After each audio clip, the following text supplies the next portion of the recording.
Hello, everyone. Thank you all for joining us this fine morning. I'm Dr. Parker, and today we will be discussing a great topic called strategic planning mastery. So, this is only one of 12 modules as part of our certification, one of 12 modules. And this is specifically for the school platform. And we hope that you are able to tune in and enjoy the content itself. Thank you all again for joining us from wherever you are today. So I'm going to take a moment to share my screen with you, and then we'll get started.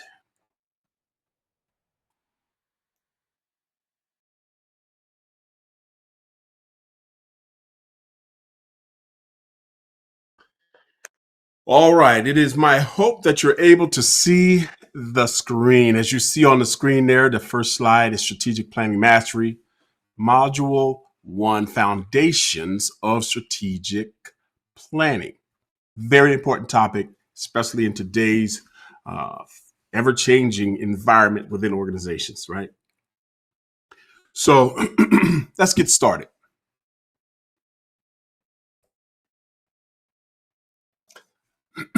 On the screen, you'll see my contact information there. Feel free to reach out at any point. That's who I am. A little bit about me, as you see there. So I really wanted to have a discussion about this particular topic because of an event that I was part of when I was in my last year on active duty. I was stationed at Creech Air Force Base here in Indian Springs, Nevada. And at the time, I was a part of the 799th Air Base Group. And then, of course, Big Air Force decided we want to transition from one support from one base over to a standalone base. And there was a wing at Creech Air Force Base already that they wanted to realign the mission support group, the 799th Mission Support Group, under that particular wing that was at Creech Air Force Base, which was the 432nd Wing. Right.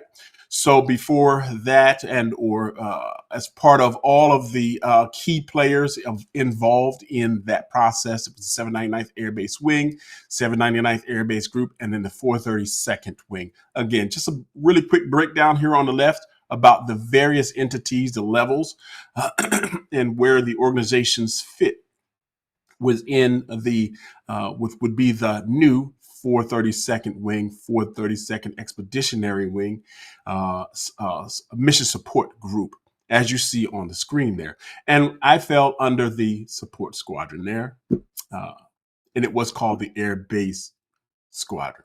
At the time, 2018. Little brief history about Creech Air Force Base and the mission of the 799th Air Base Group. As you'll see there, activated in 2012, support functions for Creech Air Force Base.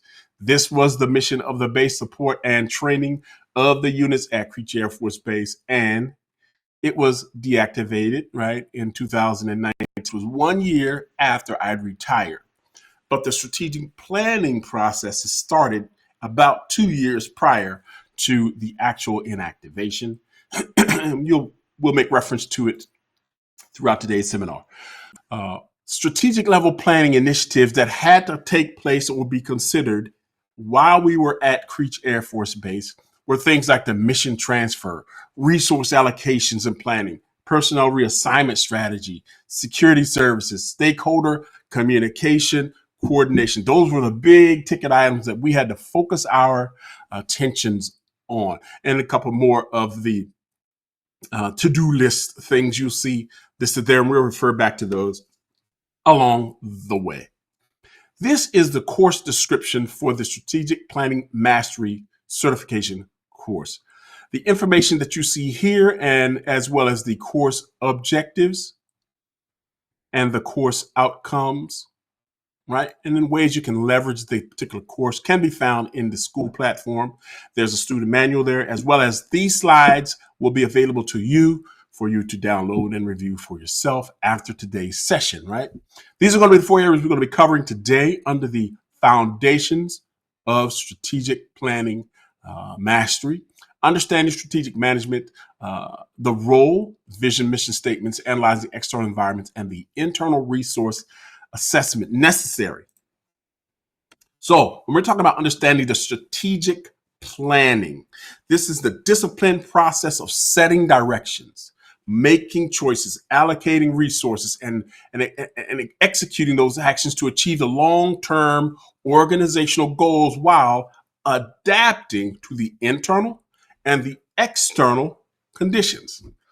Right. For example, we talked earlier about some of the to-do list things, right? Facilitate transition management, training responsibilities, command authority handover, operational miss mitigation. Those are things that require strategic level planning, right? I'll give you another example. A hospital system sets a 5-year growth plan.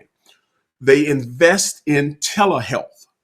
And then as part of that investment into the telehealth platform, they will track the patient's outcome and the cost efficiencies about that initiative over that 5-year period. That takes planning. They didn't wake up to decide this is what we're going to do. It takes strategic level planning. So when we're talking strategic level planning, we're talking about aligning resources with the goals, focusing on the long-term objectives. We're talking about analyzing the strengths and challenges and combining qualitative and quantitative insights. So when we say aligning the resource goals, resources with the goals, we're talking about direct funding. We're talking about talent. We're talking about the systems towards priorities that advance our organizations or our leadership strategic objectives. When we're talking about maintaining emphasis on sustainability, right? The outcomes beyond short-term pressures and immediate gains, we're talking about focusing on the long-term objectives. When we're talking about assessing internal capabilities and constraints, here what we're talking about being able to inform realistic strategic choices. We're talking about analyzing those strengths and the challenges that may exist in this planning process.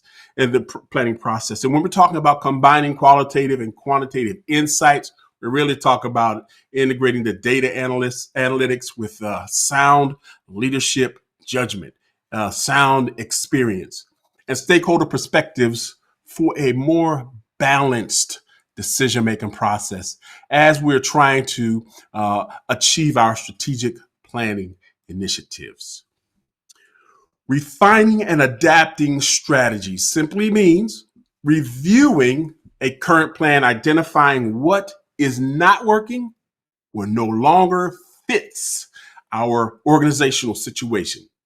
Then we're going to take steps to take targeted steps, if you will, to make those changes so that the goals and the priorities and the resources to ensure the execution stays aligned with our new information that we're going to receive, our shifting conditions that will happen during that transition, and our performance results, the things that we are expecting to get from, for instance, a change of growth and development, things like that, a strategic planning initiative of growth, right?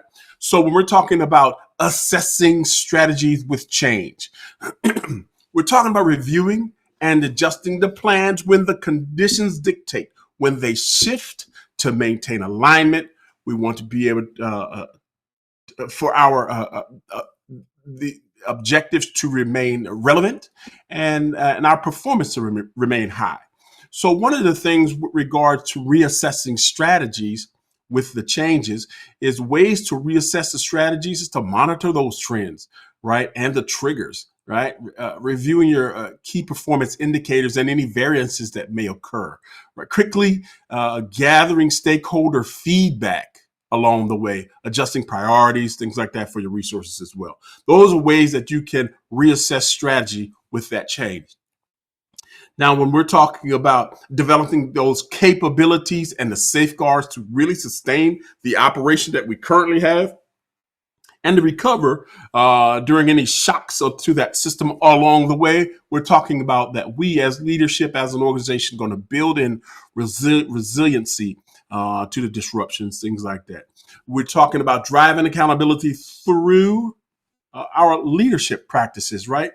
Leaders set the expectations. So assigning ownership to whomever it belongs to for that change or for that initiative, monitoring those results and addressing the performance gaps consistently. We have to pay attention to the performance gaps, because if they're not meeting the objective, the overall goal, we have to get in there as leaders and make some changes. And then aligning our organizational values with the goals. We're simply talking about connecting enterprise goals, those big strategic level goals, to the individual departments and the individual priorities, so that the daily work that's going on is contributing to the overall future strategy. Balancing vision and execution.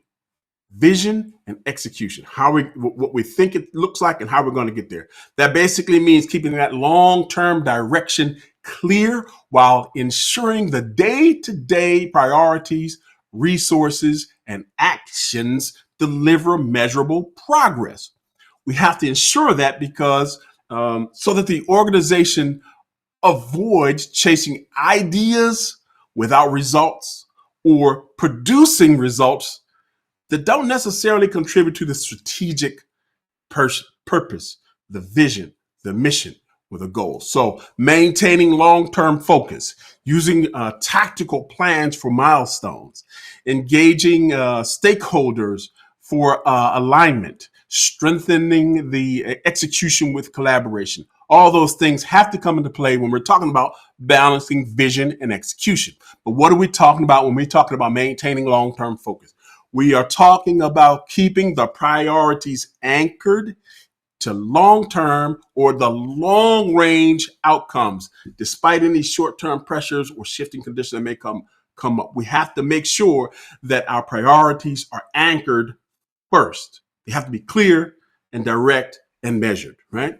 We're talking about breaking strategy into the time-based steps with clear deliverables, who owns it, and checkpoints. Then we're talking about that tactical level planning for the individual milestones that we want to achieve.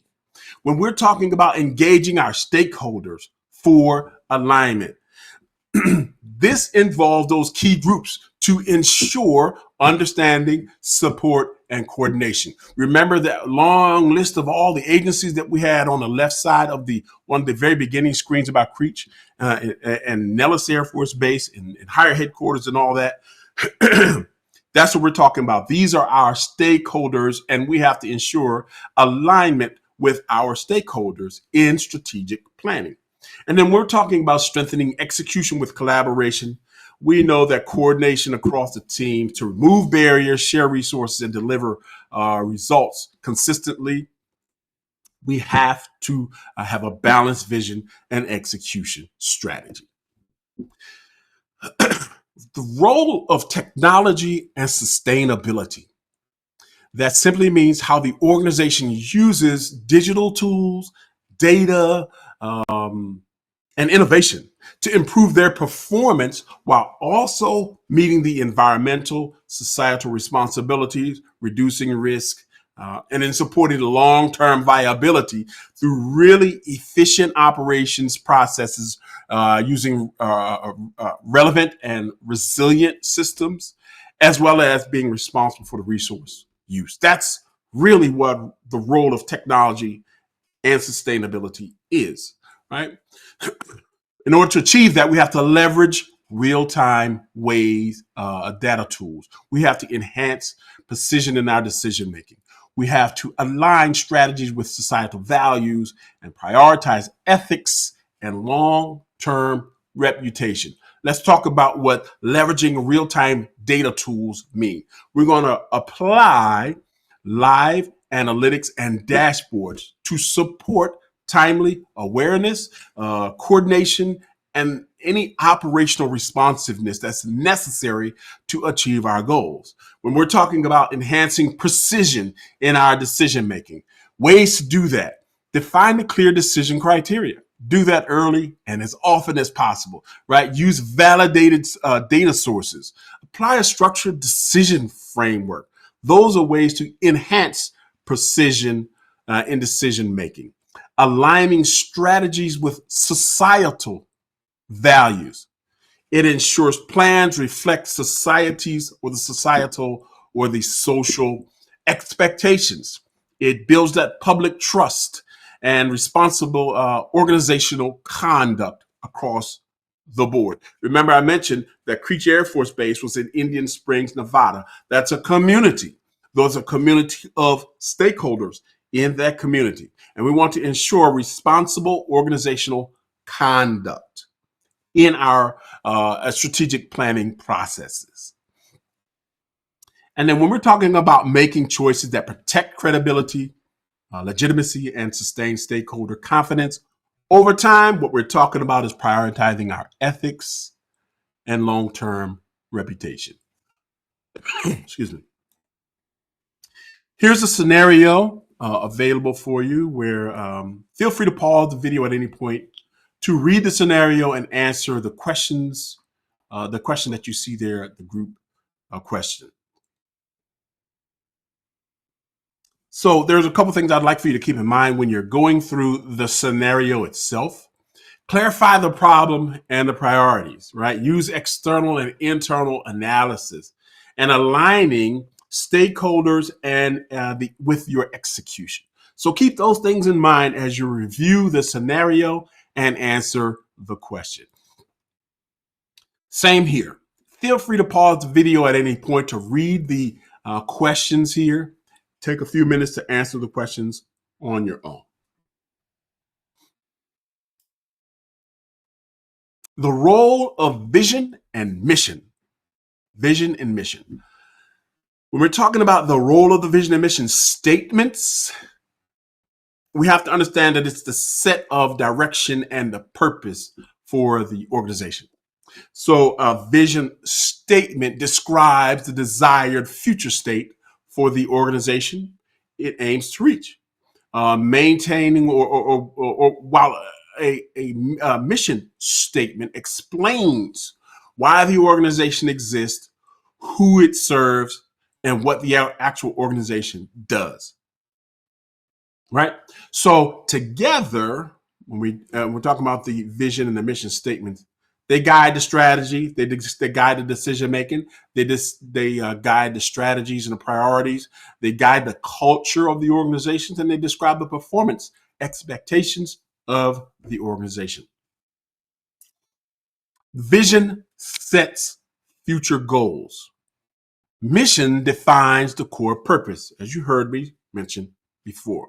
But when we're talking about inspiring stakeholders with clarity, we're going to provide a clear, shared decision, shared directions that motivate commitment and support from who? Our stakeholders, right? When we're talking about aligning initiatives with aspirations, we're going to ensure that our programs, our investments, our actions support the stated long-term aims, right? Translating vision into action. Vision into action simply means that we are converting a long-term direction into specific goals, measurable targets, prioritized initiatives, assigned responsibilities, timeliness, and resource plans. Then, only then, can we then execute through the daily decision making and performance tracking so that the vision produces the real time outcomes, right? That's translating vision into action, executing through daily decisions and performance tracking. When we're talking about mission outlines specific activities, they describe what the organization does. I said it before. It describes who the organization serves. It's how work is carried. It describes how the work is going to be carried out on a daily basis. That's the mission outline specific activities. Very important to get right. Right? But when we're talking about ensuring the plans, the initiatives, the resources directly support defined objectives, and desired outcomes. What we're really talking about is aligning those strategies with the goals. We're talking about engaging diverse stakeholders. That is the involvement of internal and external groups to gain insight, support, and shared commitment. We want a shared commitment from the Indian Springs community around Creech Air Force Base. And then we're talking about communicating principles and focus that guide the decision making, behaviors, and resource use within the organization. We're really talking about reflecting on the values and the priorities. So when we're talking about engage stakeholders, how to do that, ways to engage them, map the stakeholders and their influence, right? Using surveys and listening sessions, those group settings where you bring the community in and you get the leadership of the organization out in front of their constituents. And it's sharing updates on decision rationale, things like that. Why you made the decision that you made. Very important. Shaping culture and engagement means that we are influencing the shared norms, shared behaviors, and expectations of the organization while building employee commitment. This assures that people understand really what matters to us as an organization. And the people feel connected to their work and they contribute consistently towards the organizational goals when we get that part right? Reinforcing organizational principles. When we're talking about reinforcing organizational principles, we're talking about keeping standards and expectations visible so that the decisions and behaviors stay consistent. Everybody should know where to find the standards of our operations and or our organization. They should be posted somewhere. They should be in every message. They should be in every opportunity that the leadership gets to speak with the people, right? Strengthening employee cohesion. That's us uniting the teams around those shared purposes that we have as an organization, our roles that we have, and our priorities that it's going to ultimately improve our coordination through the organization, right? And when we're talking about earning confidence through transparency, reliability, and follow through on our commitments, what are we talking about? We're talking about building trust with our stakeholders. When we're talking about ensuring daily practice, matching our stated values to protect credibility and our performance, we're talking about making sure you're aligning your values with your actions. If you have to walk the walk and talk the talk. You can't be one way or the other way all the time. Evolving with organizational growth means that we are updating structures. We are updating our processes. We are tuning in to really updating our leadership practices and our systems as the organizations expand, right? As Creech Air Force Base would begin to expand, right? We have to do that so that our operations, the internal operations, scale, right? The roles stay clear through the growth. The quality stays consistent through the growth. And the strategy remains in line with the new size of the organization, the complexity of the new organization, and whatever new market demands that may be imposed on the new organization. So that's evolving with the organizational growth. But in order to get that, to achieve that, we have to review statements. We have to adapt to change. We have to integrate the mission and the vision. We have to guide our decisions and our matrix. So when we're talking about reviewing statements regularly, you're just going to revisit your mission and your vision statements on a set cadence. Is it going to be once a month? Is it going to be quarterly? Is it going to be every 6 months? Is it going to be every year? But you have to do it to confirm the relevance of your vision and mission and its clarity. Things change. Is it still relevant? That's what we're talking about there. We're talking about reviewing the statements, right? Adapt to changing priorities. We're going to update our mission and vision statements and our strategic focus when the market's needs or the risks that are demonstrated in the market to our organization present themselves and or they have been shifted.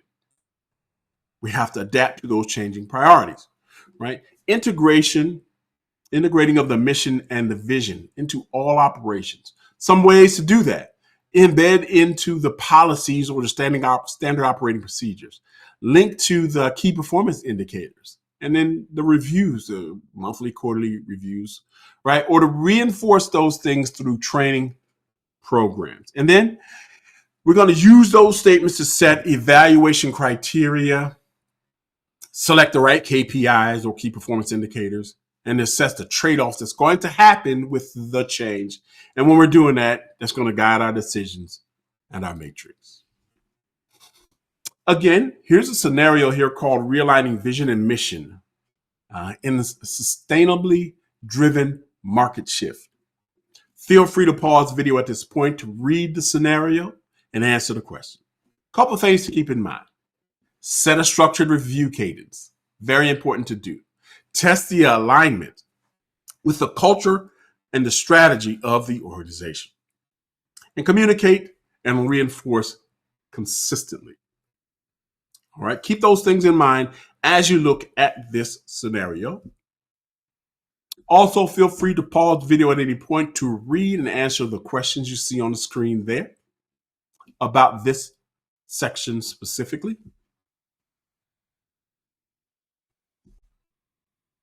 Analyzing the external market means systemically examining outside forces that influence the organization's performance and choices, such as economic conditions, market trends, customer expectations, what our competitors are doing, technology shifts, right? Regulatory and compliance issues, social change, and environmental risks.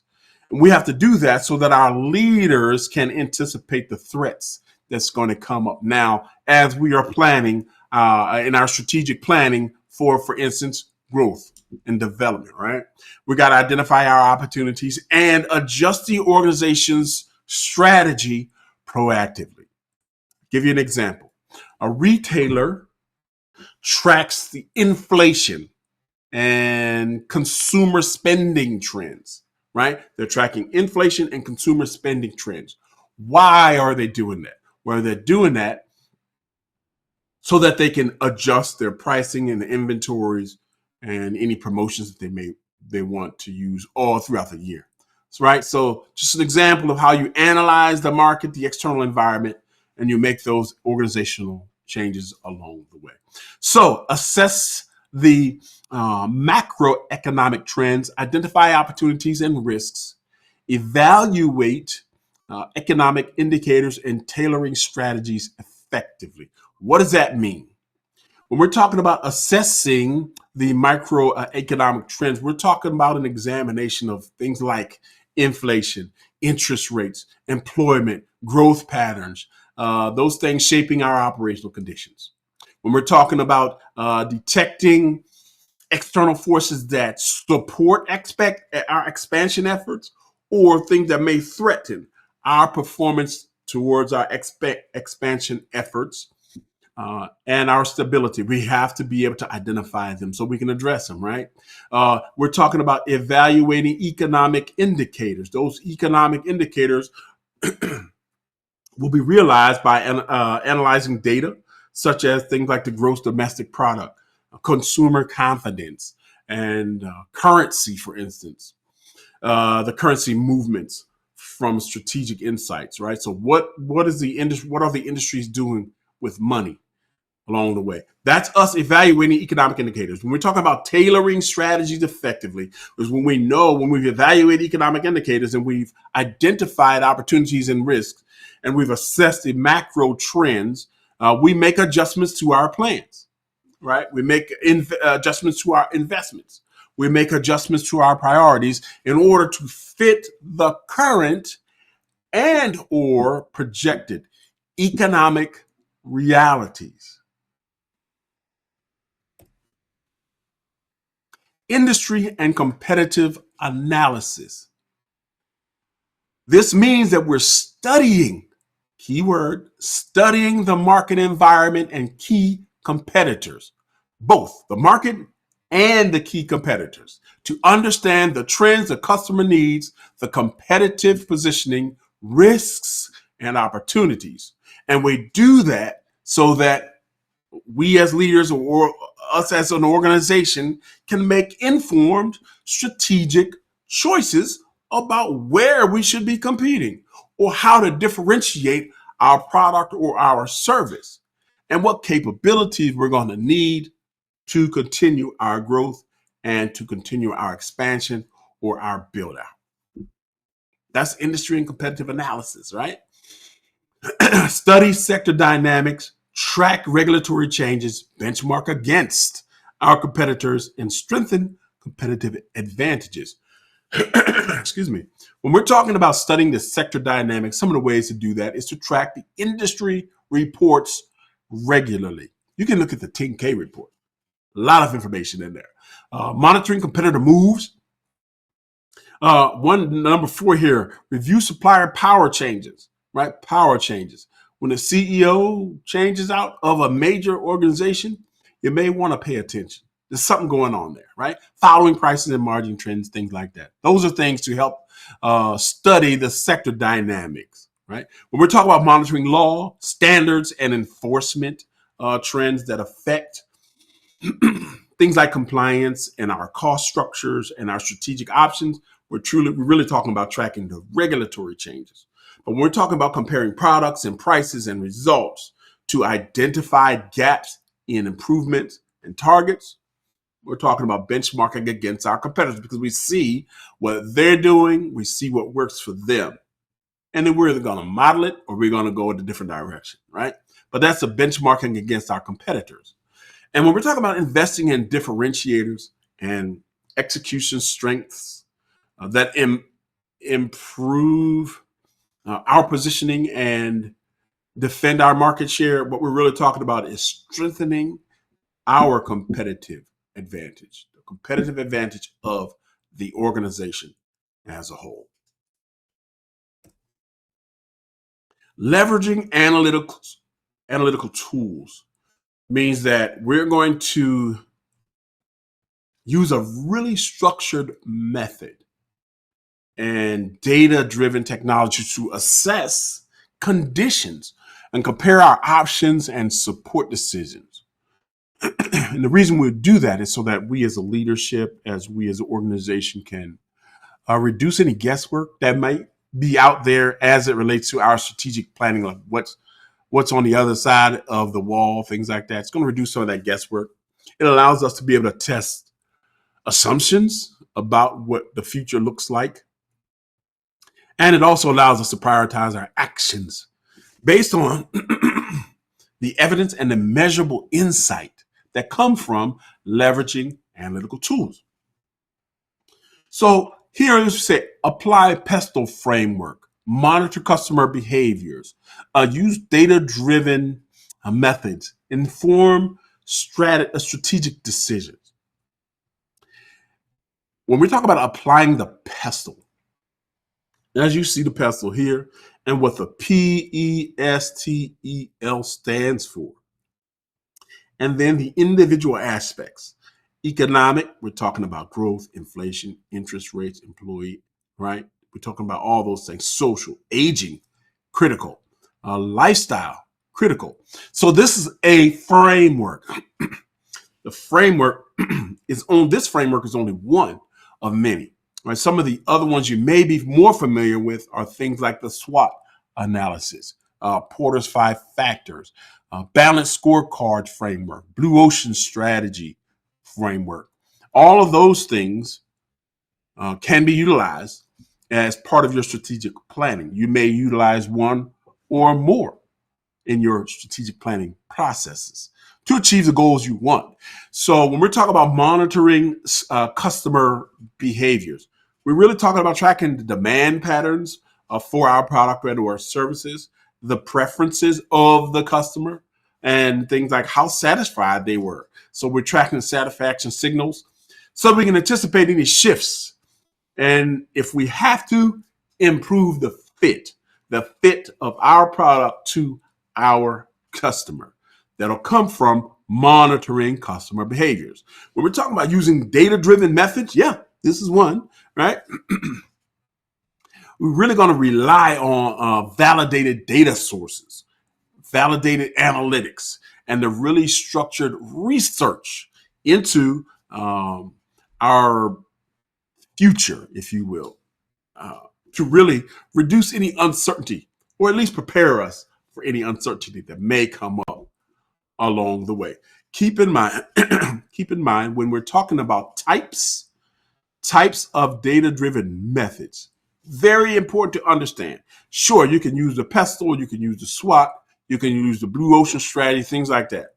But more importantly, you have to understand the type of analytical model or analytics model. Are you looking for a descriptive analytics model? Are you trying to understand, like, what happened? Descriptive. Are you looking for a predictive analytics model because you're trying to anticipate what might happen, right?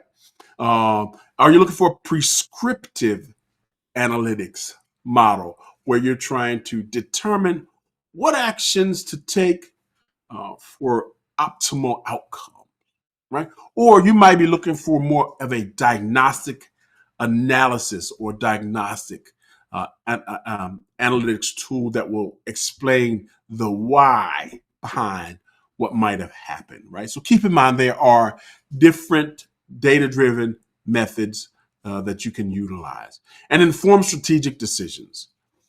That's where we're going to translate the insights that we've gained from the model that we've chosen, right, into our priorities, into our investments, into our risk actions, and into our measurable goals.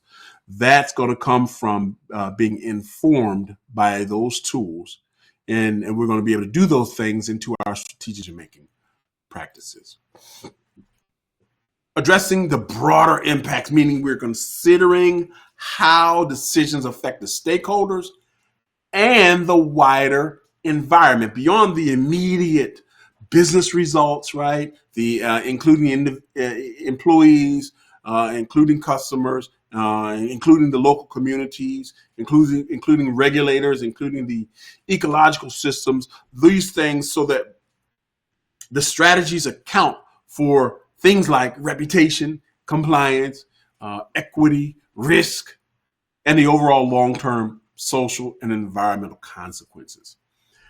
Those things are all critical to strategic planning when we have to remember to address the broader impacts, right? So tracking technological trends align with legal frameworks, factoring in societal issues, and integrating sustainability goals. When we're talking about monitoring the emerging tools in technological tools and adoption patterns that anticipate disruption and guide innovation, decisions, things like that, what we're talking about is those tracking those technological trends.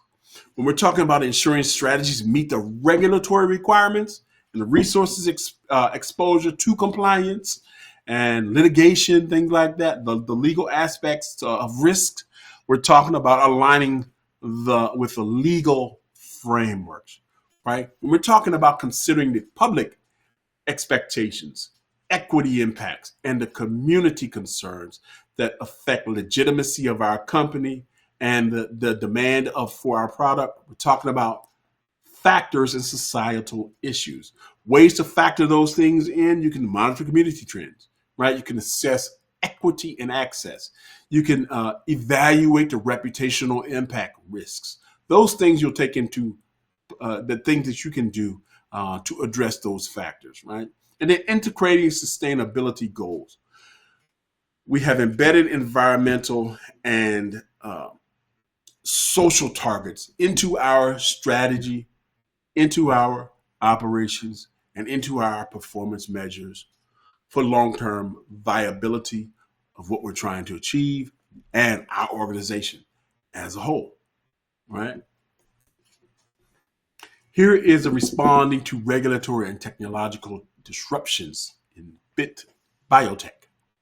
Scenario for you. Feel free to pause the video at any point to read the scenario and answer the question. Couple things to keep in mind along the way. Run a pestle, right? Run a SWOT analysis, right? Run the blue ocean strategy. Deepen the industry and competitor intelligence, right? Stress test strategy through using scenario-based processes, right? Couple things to keep in mind as you read through and address the group question. Same here. Feel free to pause the video at any point to read the answers, to read the questions, and come up with some answers to the questions. Internal resource assessments. That means that we're evaluating the organization's capabilities and constraints. We're going to include people, we're going to include skills, we're going to include processes, including systems, including culture, finance, and our leadership capacity. We do that to determine what the organization can execute well and where the gaps exist and what must be strengthened or acquired to meet the strategic goals of our strategic planning. Right? We have to understand what we do well and where gaps exist.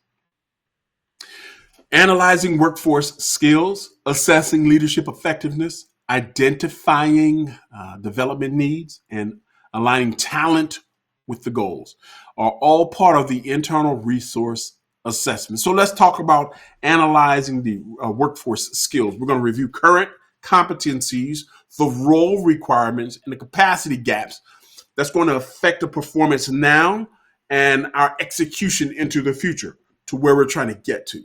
What do they look like? Right? We're talking about assessing leadership effectiveness. That's the evaluation, the evaluation of decision quality, accountability, communication, and the team influence across the leadership levels. All are critical to assessing the leadership's effectiveness. We want to identify development needs. We got to pinpoint training. We got to pinpoint coaching opportunities. We got to look at our hiring practices or even succession priorities, right? That's required to close any capabilities gap. Sometimes the CFO, the CEO, the COO must go, right? As part of pinpointing the development needs for our organization. And then aligning the talent with the goals. Match the people, right? With the roles and any incentives to strategic priorities. Ultimately, it's going to strengthen our delivery and the results or the successes of our initiatives to be a better organization moving forward. Financial and technological resources. What we're talking about here is funding, cash flow, budgets, financial capacities in our organization, along with technology assets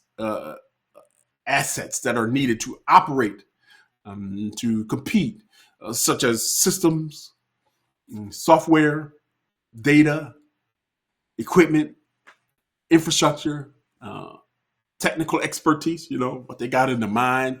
All those things are used to deliver the product or the service that we may offer and improve the performance and to manage the organizational risks that may exist.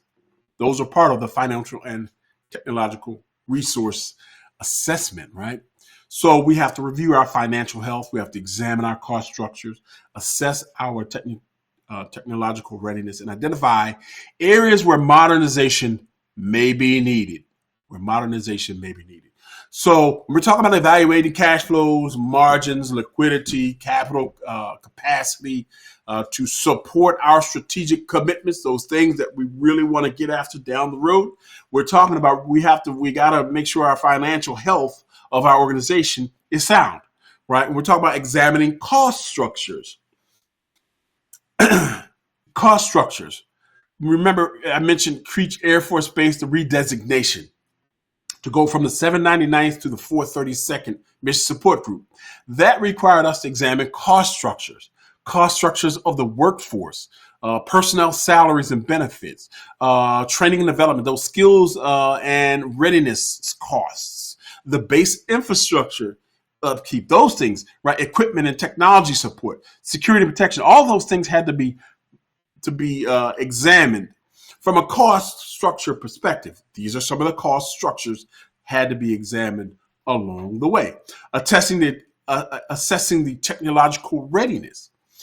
That's a review of our systems capabilities, our data quality, right? Our integration efforts, and our security to support the execution of the demands that we want, right? That we're trying to get to. And then we're talking about identifying modernization needs. Here we are determining the upgrades required for scalability, reliability, keeping our services going, and our competitive performance. We are assessing and determining the upgrade needs. Is it the warehousing system? Is it the fleet of vehicles? Is it the registers? Is it the in-check system processes? Is it our scanning systems? Those things, what we're talking about. We might need to upgrade them to get to where we want to try to get to in the future. Operational and cultural factors. Two things there. Operational and cultural factors are the internal conditions that shape how work gets done and how people behave. So we're looking at operational factors. We include things like our processes, our workflows, our roles, our systems capability, our capabilities, quality controls, and decision rights. Who has the right to make that decision? That all falls under operational factors. But then there's a cultural factors also. That includes our shared values, our norms in our organization, our communication patterns, trust, accountability, and our leadership behaviors. These things that influence performance and change adaptation. These are things that we have to consider when we're talking about operational and our cultural factors. One, we look at mapping the workflows, identifying inefficiencies, aligning our culture with our goals, and reinforcing shared values. So when we're talking about mapping our workflows, we're talking about documenting processes from one end to the other end to really clarify the handoff points, the touch points even, the flows, the decision points, who has to make a decision at this point in the movement of the process, and ultimately the execution responsibility. Who's responsible for doing what we're needing to be done? That's mapping the workflow. We're talking about identifying inefficiencies. We have to spot delays. We have to spot rework, and we have to work them, right? We have to spot bottlenecks. We have to understand why they exist. We have to look at waste to improving our speed, quality, and cost controls, things like that, where that waste may exist. Now, when we're talking about ensuring norms, incentives, and leadership behaviors that support our strategic priorities and our execution of our standards, we're talking about aligning our culture with the goals. And when we're talking about reinforcing shared values, here are a few ways you can do that. Model the values through leadership. Walk the walk, talk the talk. Right? Embed values into policy. Make it very clear via policy where the standards are, right? And hold people accountable, right? Make sure that we address violations consistently, right? Not, oh, it's okay this time. No problem this time. But then we really hammer it the next time. We got to be consistent in addressing where violations of our norms, of our shared values may occur. There are some intangible assets, those things that we really can't, touch, put our hands on, and governance. When we're talking about intangible assets and governance, we're really referring to the non-physical sources of value an organization relies on. and the systems, that's the governance, used to direct and control the organization, right? So two things there, intangible asset and governance. Now, when we're talking about intangible assets, we're talking about things that include brand reputation. You can't touch it, but you know it's there because you can see it, right? We're talking about trust. We're talking about relationship building. We're talking about intellectual property, right? We're talking about knowledge and organizational capabilities. Intangible assets, you can't physically touch it, but you know it's there and it's valuable, right? When we're talking about governance, we're talking about including decision authority. Who has the authority to make that decision? We're talking about policy making. We're talking about oversight structures. We're talking about risk management, ethics, compliance, and accountability mechanisms in place that ensure that our organizations act in line with its mission statement, its legal duties, and its stakeholder expectations. That's the governance aspect we're talking about here. So, evaluating brand equity, strengthen stakeholder trust, assess decision frameworks, and enhance transparency. When we're talking about evaluating brand equity, we talk about assessing reputation strength, customer loyalty, and the perceived value that influence our market position, our perceived value, what our customers perceive about our product or our services, right?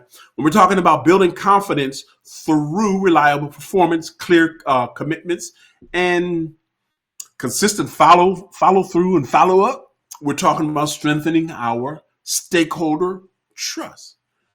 When we are referring to reviewing how the leaders set the priorities, evaluate the options, and manage the trade-offs that's going to happen as we are making a transition into our future state, we're talking about assessing decision frameworks, right? And that's going to be different for every organization, and it's going to be different within every organization, right? Because there are different initiatives that have to be attended to, right? And then we're talking about ensuring transparency. We're talking about sharing decision rationale. This decision that I've made, here is the reason, or here's the information that I had at the time to make that decision. Decision rationale. Share that. Matrix. Progress updates. Those things improve accountability and credibility of you as a leader and you as an organization. So that's enhancing transparency. Here is a scenario assessing the internal readiness for global expansion scenario. Feel free to pause the video at any point to review the scenario and answer the group question you see down at the bottom down there. Keep a couple things in mind. Assess the workforce and leadership capacities, right? Audit operational workflows and controls. Close gaps with resourced roadmaps. Keep those things in mind as you are reviewing the scenario and answering the question.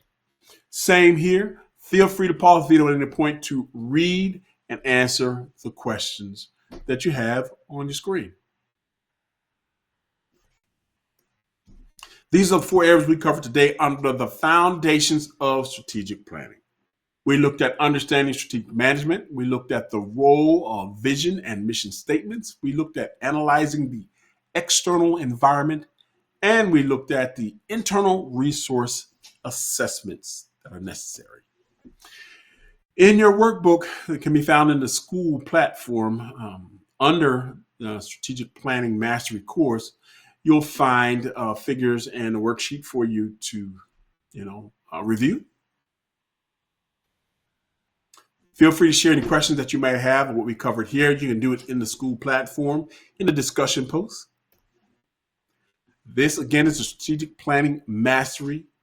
This was only Module 1, Foundations of Strategic Planning. And this is part of a 12-module certification course. If you are interested in more information about that, feel free to reach out to us. You have our contact information there.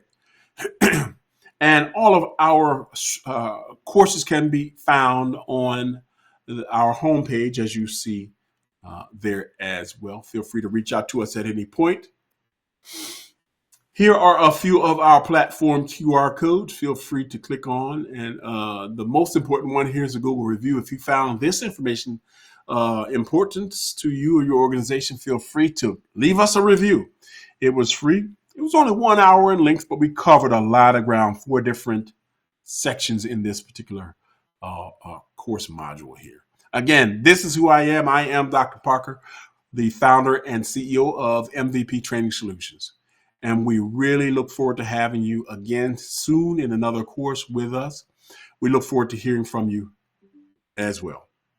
Take care, be safe, have a great weekend.